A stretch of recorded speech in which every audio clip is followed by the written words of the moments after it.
versinhos desta história que aparece neste capítulo.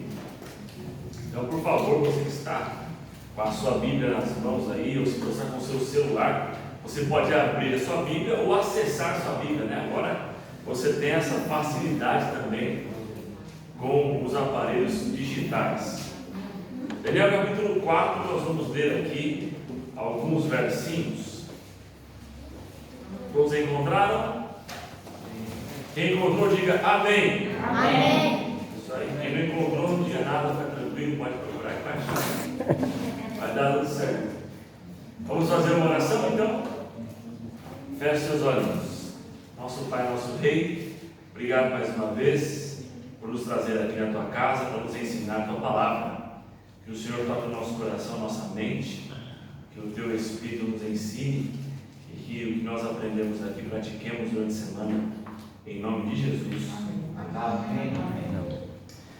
Bom, contexto capítulo 4 é um contexto muito conhecido por quem está lendo o livro de Daniel. Existe uma diferença deste capítulo 4 entre outros capítulos. Você sabe que a Bíblia ela foi escrita em pelo menos duas línguas, né? Você vê que a grande parte do Testamento foi escrita em hebraico e o Novo Testamento todo em grego. Mas existem algumas pequenas porções da Bíblia que foram escritas em aramaico. Este capítulo 4 de Daniel, no original, foi escrito em aramaico. E o que explica isso é que essa porção da Bíblia foi escrita pelo próprio rei Nabucodonosor.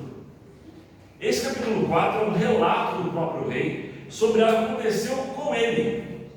Então ele faz uma introdução nesse capítulo, dizendo que ele compreende quem é Deus, mas ele vai contar uma história que o faz ter um relacionamento um tanto estranho com Deus, mas que o leva a reconhecer sua grandeza e o seu poder. Qual é esse relacionamento que ocorre? Bom, o rei Nabucodonosor, como vocês já sabem, já estudamos, ele era um rei pagão, ele adorava outros deuses, especialmente o deus Nabu. Esse era o grande deus que ele adorava. E na sua época, havia uma crença de que os deuses falavam com os reis através de sonhos. Foi assim no capítulo 2, lembra? Quando ele teve um sonho que ele não se lembrava, que ele não sabia o significado, e então manda vir os sábios para que possam aliviar o coração dele e interpretem esse mistério. No entanto, no final do capítulo ele reconhece que esse sonho e que a interpretação veio do Deus Altíssimo, o Deus de Daniel. No capítulo 4 acontece algo parecido. Ele tem um sonho novamente. No entanto, ele sabe qual é o sonho. Ele não se esqueceu, mas ele manda chamar novamente todos os sábios, os quais não conseguem interpretar, e então a partir do verso 8, ele se encontra novamente com Daniel. E nesse encontro com Daniel, ele passa então a explicar qual foi o seu sonho. Capítulo 4, verso 10, acompanhe comigo a leitura. Palavras do rei Nabucodonosor eram assim: as visões da minha cabeça, quando eu estava no meu leito, eu estava olhando e vi uma árvore no meio da terra, cuja altura era grande. Crescia a árvore e se tornava forte, de maneira que sua altura chegava até o céu e era vista até os confins da terra. A sua folhagem era formosa e o seu fruto abundante, e havia nela sustento para todos. Debaixo dela os animais do campo achavam sombra e as aves do céu faziam morada nos seus ramos, e todos os seres viventes se mantinham nela. No meu sonho, quando eu estava no meu leito, vi um vigilante, um santo que descia do céu, clamando fortemente, dizendo: derribai a árvore, cortai o ramo, derriçai-lhe as folhas, espalhai o seu fruto. Afugentes os animais debaixo dela e as aves de todos os ramos, mas a cepa com as raízes deixa na terra atada com cadeias de ferro e de bronze. A erva do campo seja ela molhada no orvalho do céu, e sua porção seja com os animais e a erva da terra. Mude-se meu coração, para que não seja mais coração de homem, e lhes seja dado todo o coração de animal, e passem sobre ela 7 tempos. Essa sentença é por decreto dos vigilantes, e esta ordem por mandado dos santos, a fim de que conheçam os viventes que o Altíssimo tem domínio sobre o reino dos homens, e o dá a quem quer, até o mais humilde dos homens constitui sobre eles. Então aqui ele conta então a sua visão, o seu sonho. Só para você entender bem, ele viu então uma grande árvore gigantesca que alimentava o planeta todo, que dava sombra para todos os animais e todos os seres viventes se alimentavam dela. Então ele vê um anjo vindo, cortando essa árvore. O que sobrou da árvore, uma cepa, né? Cepa é quando corta-se a árvore no meio, fica ali ainda as raízes e o tronco. Nesse caso ela fica amarrada com cadeias e se muda o coração, que não é mais de homem, agora é um coração de animal, e por 7 anos seria assim este decreto. Ele fica bastante abismado com tudo isso que ele sonha, mas não conhece o significado. E na sua conversa com Daniel, o rei Nabucodonosor então passa a compreender qual foi o significado dessa visão. E o significado aparece aí a partir do verso 20. Abra sua Bíblia e acompanhe comigo a leitura. É importante a gente ler para compreender de fato o que houve aqui. Diz assim, verso 20: palavras de Daniel agora: a árvore que viste, que cresceu e se tornou forte, cuja altura chegou até o céu e que foi vista por toda a terra, cuja folhagem era formosa e o seu fruto abundante, e em que para todos havia sustento, debaixo do qual os animais do campo achavam sombra, e em cujos ramos as aves do céu faziam morada, és tu, ó rei, que cresceste e vieste a ser forte, e a tua grandeza cresceu e chega até o céu, e o teu domínio até a extremidade da terra.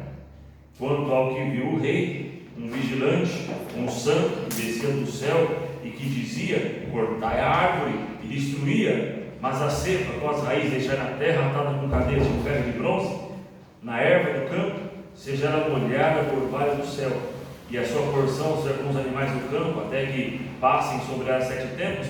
Essa é a interpretação, ó rei, e este é o decreto do Altíssimo, que virá contra o rei, meu Senhor. Serás expulso entre os homens, e a tua morada será com os animais do campo.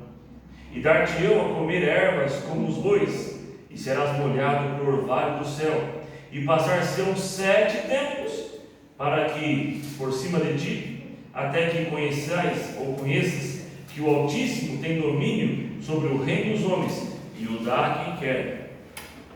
Quanto ao que foi dito, que se deixasse a cepa da árvore com as suas raízes, o teu reino tornará a ser teu, depois que tiveres conhecido que o céu domina. Então, o rei Nabucodonosor agora tem uma interpretação, vinda de um homem que ele confiava e conhecia. Daniel não era mais um estranho. Então, quando Daniel dá a sua sentença e explica para o rei o real significado da visão, o rei compreende. Porque, afinal de contas, algum tempo atrás, quando o rei teve aquela visão da estátua, quem interpretou? Daniel. Quem trouxe o significado? Daniel. Então o rei confiou, o rei entendeu. Mas Daniel, muito mais do que apenas explicar o que aconteceria, deu para você entender o que aconteceu? Então, no caso, Nabucodonosor, ele é o alvo desta visão. A árvore simboliza ele. Era ele que ficaria, de alguma forma, atado entre correntes por 7 anos e teria o seu coração transformado de homem para o coração de animal. Então Daniel explica para o rei isso, o rei entende. Só que Daniel, muito mais explicar, ele faz um apelo, e esse apelo aparece no verso 27. Olha o que diz: portanto, ó rei, aceita o meu conselho e põe termo pela justiça em teus pecados e em tuas iniquidades, usando de misericórdia para com os pobres, e talvez se prolongue a tua tranquilidade. Queridos, essa visão, ela mostra para nós uma coisa: Deus, Ele é um Deus de amor e é Deus também de justiça. Aqui Deus mostra para o rei Nabucodonosor o seu juízo. Em que sentido? Nabucodonosor estava vivendo uma vida totalmente contrário à palavra de Deus, embora ele tivesse tido alguns contatos com Deus Altíssimo. Daniel capítulo 2, ele vê que Deus mudou na história, ele reconhece isso, mas passa o tempo, no capítulo 3 a gente vê que ele levanta um obelisco, né, uma imagem, e fala o seguinte: essa imagem me representa e todos devem adorar essa imagem. E aí você lembra, semana passada, 3 jovens não se dobram, são lançados na fornalha, Deus livra eles, e Nabucodonosor fica de joelho e fala: Deus é grande. Então Nabucodonosor vai ter esses momentos com Deus, onde Deus vai mostrando para ele: Nabucodonosor, sou eu sou o Altíssimo, não é você. Mas como todo ser humano que coloca o ego acima de tudo, que não deixa Deus sentar no trono da vida, corremos o risco, como ele corre, de achar que ele é o tal, né? E Nabucodonosor, entre essas e outras situações, ele vai achando realmente que tem o domínio de tudo. Afinal de contas, não se esqueça, a Babilônia era o centro do mundo de sua época. Então o rei olhava para tudo aquilo e ele dizia: olha, realmente eu sou o grande rei, sou soberano, eu sou Deus na terra. Mas através desse sonho Deus mostra para ele: não é assim. O domínio do mundo, Nabucodonosor, já te mostrei por 2 vezes, o domínio do mundo é meu, Deus diz. E Daniel então fala o seguinte: olha, rei, Deus está te alertando, Deus vai trazer juízo se você não mudar. Então, olha o conselho de Daniel: põe cabo, ou seja, pare com os seus pecados, com as suas transgressões, pare com a sua soberba, cuide dos pobres, seja um rei justo, e Deus vai prolongar a sua tranquilidade. Mas caso contrário, o juízo virá. Para que vem o juízo de Deus? Já parou para pensar nisso? Por que vem o juízo de Deus em nossa vida? Porque às vezes nós passamos por situações que nós precisamos passar, situações que nós não queremos, situações onde nosso ego ele é diminuído, onde às vezes nos sentimos humilhados. Por que isso acontece? Acontece para que nós reconheçamos que nós somos pó. Acontece para que nós reconheçamos que existe um Deus acima de todos nós. Deus permite muitas vezes que o juízo venha em uma atitude de graça. Às vezes o juízo de Deus vem para conhecermos a sua graça. E quando nós reconhecemos a sua graça, o juízo teve um efeito que Deus desejava que tivesse. Agora, quando o nosso coração endurece frente ao juízo, o juízo vai ter um efeito dolorido mais profundo em nosso coração e nossa mente. E muitas vezes esse juízo pode ser até um juízo de condenação, como foi até ali em Sodoma e Gomorra. Mas a princípio o juízo de Deus, ele vem para nos levar à sua graça. Então Daniel disse: Nabucodonosor, põe um final, porque você vai ver o juízo sobre você. E o rei entendeu. Mas olha o que acontece na sequência dos versos. Opa, dá uma armadilha para mim, hein? Vamos lá, ao final aqui do verso, vamos ler aqui o verso 29. Diz assim: ao cabo dos 12 meses, ou 12 meses, um ano depois dessa história, um ano depois do sonho, o texto diz que, passeando no palácio real da cidade da Babilônia, falou o rei e disse: não é esta a grande Babilônia que eu edifiquei para a casa real com o meu grandioso poder e para a glória da minha majestade? Olha só, que coisa! Ele teve um sonho, o profeta foi até ele, trouxe para ele um alerta, para que ele acordasse e arrependesse, e ele entendeu. Mas um ano se passou. Olha só, isso acontece às vezes com a gente. A gente participa de eventos da igreja, onde a gente fala o seguinte: olha, a partir de hoje eu não vou mais fazer isso, vou colocar um ponto final nos meus pecados. A gente participa de uma vigília e fala: olha, eu vou mudar de vida porque Deus está voltando. Não é assim? Aí a gente chora, aí a gente fala: vou mudar, agora vai vir uma nova fase da minha vida, eu serei mais fiel a Deus. Passa o tempo e a gente volta a fazer tudo que faz errado. Não é assim? O rei Nabucodonosor era um ser humano como eu e você. Passou um ano e ele se esqueceu de tudo. Andando pelo seu palácio, ele olha para aquela linda Babilônia. Na verdade, a Babilônia, queridos, é uma os jardins suspensos da Babilônia, é uma das 7 maravilhas do mundo antigo. Era algo maravilhoso, extraordinário. Ele olha para tudo aquilo, o capital do mundo. Não havia nenhum rei que pudesse confrontá-lo. Ele olha para aquilo e fala o seguinte: eu construí isso com o meu poder, com a minha força. Ele se esqueceu completamente que Deus é que reina. E essa arrogância na verdade, é a arrogância que mora no coração de todo ser humano.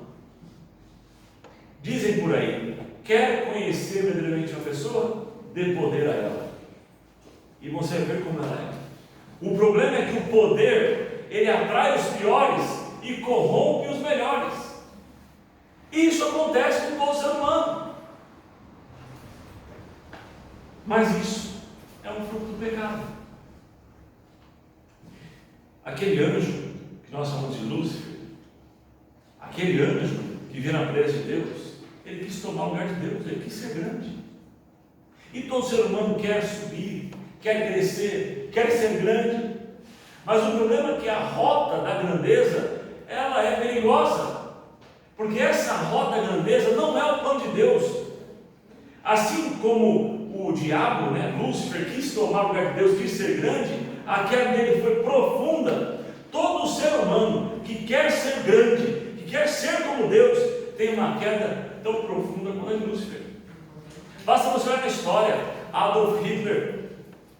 Basta você olhar para a história e olhar para um homem chamado Napoleão Bonaparte. E tantos outros que quiseram conquistar o mundo e sofreram derrotas muito grandes. Porque o caminho dessa grandeza pecaminosa não vai levar ninguém à grandeza, mas sim à queda. Porque essa é a rota de Satanás. A rota de Cristo é diferente. A Bíblia diz que Jesus, ele se humilhou, ele deixou a grandeza. Filipenses capítulo 2, deixa marcadinha aí sua Bíblia, por favor, deixa marcada. A sua Bíblia tem uma marca-página, coloca a marca-página aí onde está. E venha comigo aqui no Novo Testamento. Olha a rota de Jesus, como ela é diferente. Filipenses capítulo 2, verso 5. Percebe que Deus não convida a mim e a você para querermos ser grandes nessa terra, não. Deus não chama você para governar o universo, não. O mundo, não é esse o plano de Deus, porque Ele é o governador. Deus chama a mim e você para sermos humildes. O verso 5 diz assim: tende em vós o mesmo sentimento do homem em Cristo. E qual foi o sentimento de Cristo? Verso 6: pois Ele, subsistindo em forma de Deus, não julgou como usurpação o ser igual a Deus, antes a si mesmo se esvaziou, assumindo a forma de servo. Percebe a rota de Cristo? Enquanto Satanás era servo e queria assumir o lugar de Deus, e ele caiu profundamente, Cristo, sendo Deus, ele assume a forma de servo. Ele desce, ele se torna humilde. A Bíblia diz que ele se esvaziou, verso 7, assumiu a forma de servo, tornando-se semelhante a homens e reconhecido em figura humana, e assim mesmo se humilhou, tornando-se obediente até a morte de cruz. Pelo que também Deus o exaltou sobremaneira, ele deu o nome que está acima de todo nome. Amém? Olha a rota de Cristo, sendo grande, se esvaziou e Deus engrandeceu. Quando Deus tem um plano na vida de alguém, Deus vai engrandecer. Dá uma olhadinha quando você puder, na sua casa, tarefa de casa para você. Gênesis capítulo 11. Lá em Gênesis capítulo 11, você vai ver o homem se rebelando contra Deus, querendo ser grande, construindo uma torre de Babel. E aí Deus fala o seguinte: Abraão, vem cá, eu vou chamar você e eu vou engrandecer o seu nome. Percebe? É Deus que engrandece. Mas para que Deus engrandeça, o indivíduo tem que ser humilde, se esvaziar. Essa é a rota do cristianismo. A rota da grandeza de Cristo é diferente da rota da grandeza de Satanás. Satanás põe no coração do ser humano que deve ser grandioso, conquistar, crescer, mas é um caminho de derrota. Ao passo que Deus põe no coração do homem a humildade, e isso o levará a ser grande. Mas a grandeza do céu. Um dia todos seremos co-herdeiros com Cristo e reinaremos com Cristo, diz Apocalipse 22, verso 5. Percebe a roda da grandeza? Nabucodonosor se esqueceu disso. Agora você volta com sua Bíblia lá, tá? Capítulo 4. Ele se esqueceu. E enquanto ele olhava para tudo aquilo, ele dizia: sou grande, a minha majestade. E aí o texto diz, no verso 31, que ele falava ainda, quando desceu uma voz do céu e disse: a ti se diz, ó rei Nabucodonosor, já passou de ti o reino, e serás expulso entre os homens, e a tua morada será com os animais do campo, e far-te-ão comer ervas como os bois, e passar-se-ão 7 tempos, ou seja, 7 anos, por cima de ti, até que aprendas que o Altíssimo tem domínio sobre o reino dos homens, e o dá a quem quer. No mesmo instante, se cumpriu a palavra sobre o rei. Foi expulso entre os homens, e passou a comer erva como os bois. Seu corpo foi molhado por baixo do céu, até que lhe cresceram cabelos como as penas de águias, e as suas unhas como das aves. Vamos parar por aqui. Que situação, imagine. Um rei que se vestia das melhores roupas, um rei que era servido pelas melhores pessoas, o rei tinha o mundo aos seus pés, agora vive como um animal, um homem louco no campo. Especialistas dizem que possivelmente o rei Nabucodonosor sofreu de uma doença psíquica chamada licantropia. Sabe o que é a licantropia? A pessoa acredita ser um animal e passa a viver como um animal, a viver como um lobo, como um cão. E é assim que ele passou a viver, como animal nos campos da Babilônia. Os jardins suspensos, que era um lugar que ele apreciava, agora é o lugar onde ele pastava. Olha que situação. 7 anos. 7 anos. Para aquele homem reconhecer, através do juízo de Deus, a sua graça. Muitas vezes Deus permite que o juízo venha, eu repito, na nossa vida, para que reconheçamos a sua graça, reconheçamos que somos dependentes dele. Eu vi uma música cantada pelo cantor Luiz Cláudio, fala assim: como é bom ser cristão quando tudo vai bem do seu lado, os amigos sorrindo, lhe abraçam e estão com você. Não é mal se a fama faz parte do seu dia a dia e dinheiro se tem para fazer o que bem entender. Mas ele diz: mas tudo se vai para sempre, inclusive os amigos. A doença lhe aflige e a fama já não mais existe. E agora o que resta? Muitas vezes a gente não se lembra de Deus quando vivemos bem e felizes, quando não falta nada, quando estamos sentados na nossa glória, na nossa majestade, quando temos dinheiro, fama, prazer, alegria, não nos lembramos de Deus. É nessa hora que muitas vezes, para que eu e você reconheçamos quem é Deus na nossa vida, Deus permite que venha o juízo para reconhecer o seu poder. Isso aconteceu com ele. E a Bíblia diz aqui, a partir do verso 34, leia comigo: mas ao fim daqueles dias, eu, Nabucodonosor, levantei os olhos ao céu, tornou-me a vir o entendimento, e eu bendiz ao Altíssimo, e louvei, e glorifiquei, o que vive para sempre, cujo domínio é sempre eterno, e cujo reino é de geração em geração. Todos os moradores da terra são por ele reputados em nada, e segundo sua vontade ele opera com o exército do céu e os moradores da terra. Não há que lhe possa deter a mão, e nem dizer o que fazes. Então logo me tornou a ver entendimento, também para a dignidade do meu reino, tornou-me a vir a minha majestade e o meu esplendor. Buscaram-me os meus conselheiros e os meus grandes, fui restabelecido no meu reino, e a mim me ajuntou extraordinária grandeza. Vou dar uma pausinha aqui. Percebe o que aconteceu? Depois de passar 7 anos vivendo como animal, Nabucodonosor agora reconhece a grandeza de Deus e reconhece a pequenez dele mesmo. No entanto, tudo que ele tinha é devolvido para ele. Toda a grandeza, toda a glória, tudo volta na mão dele. Mas agora é diferente. E o verso 37, que é o último verso desse capítulo, diz assim: agora, pois eu, Nabucodonosor, louvo, exalto e glorifico ao Rei do céu, porque todas as suas obras são verdadeiras e os seus caminhos justos, e pode humilhar aos que andam na soberba. Somente quem vive uma experiência como essa pode descrever uma mudança de atitude de vida como ele escreveu. Tudo foi devolvido, mas o discurso mudou, o coração mudou, não era mais o mesmo. Agora ele reconheceu que tudo foi devolvido a ele, mas nada disso pertence a ele. Nas palavras do rei, ele exalta e glorifica ao Rei do céu. Eu e você não precisamos enfrentar o juízo de Deus para reconhecer sua grandeza. Basta estudar a palavra e aprender com uma história como essa, que nós dependemos de Deus, que Ele deve ser o Senhor da nossa vida, e reconhecer a sua grandeza, e sermos fiéis naquilo que cabe ao Senhor.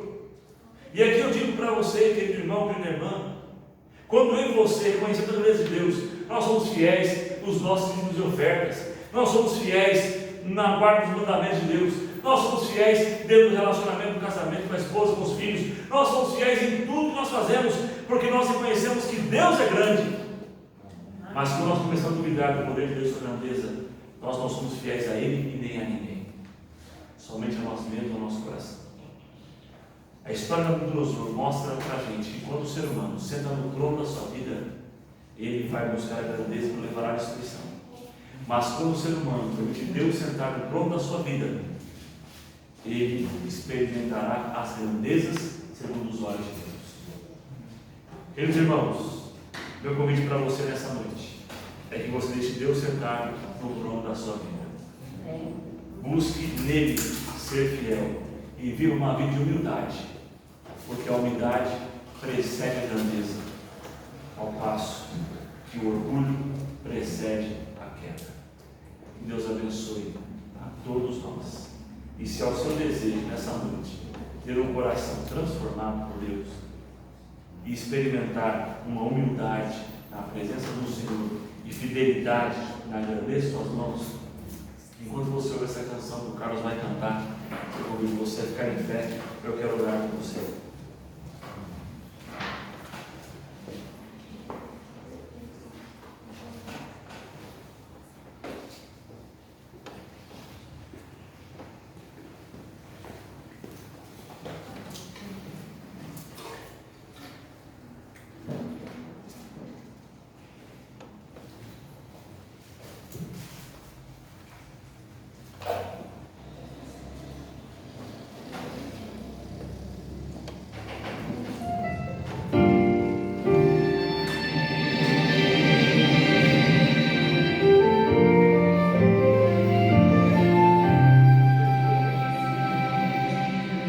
Coisas que jamais entenderemos estão além do nosso compreender comum. São tantos os porquês que nos trazem dor, nos deixam sem respostas ou ação. Mesmo que seja grande a nossa fé, é difícil enfrentar tantas provas, e o tempo parece não querer apagar as cicatrizes que levamos, e só pensamos no dia quando o céu vai revelar todos os porquês, todas as perguntas que não calam no coração. O céu vai revelar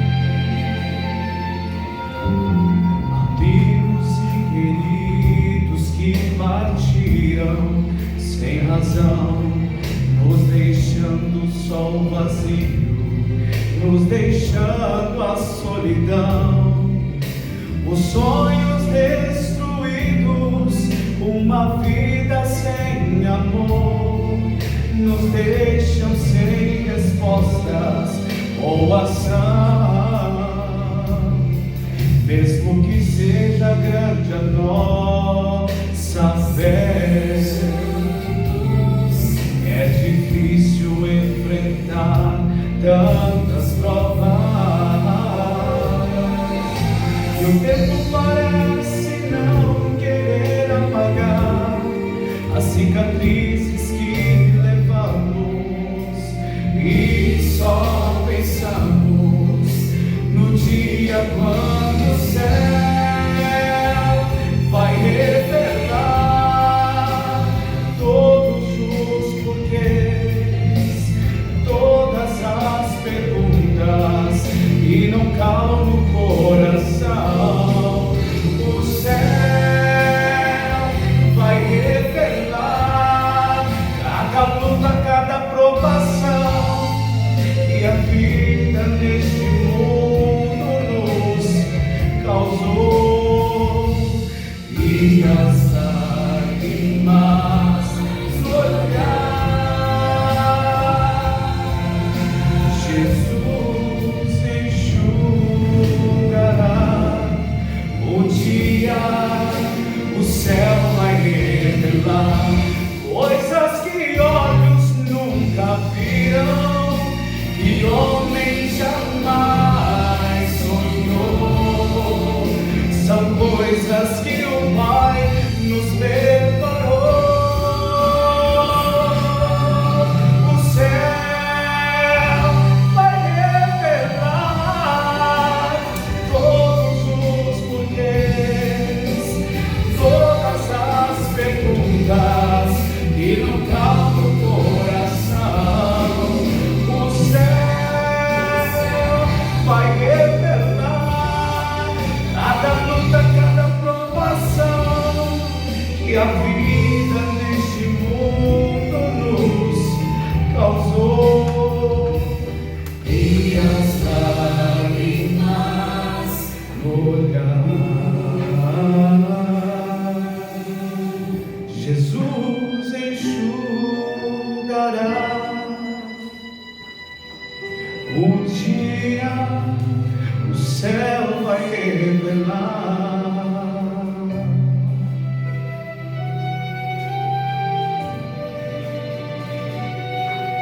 um dia o céu vai revelar desse jeito. Amém. Oremos. Nosso Pai, nosso Rei, é nessa noite que nós tomamos nossa decisão. A decisão de ter o Senhor no trono da nossa vida, para que o nosso eu seja esmagado, para que o nosso eu não seja mais aquele que senta no trono e nos conduz a uma derrota certa, mas pedimos que o Senhor, nosso Deus, nos conduza à vitória em nome de Jesus. Amém. Perdoe os nossos pecados, perdoe-se até aqui. Nós temos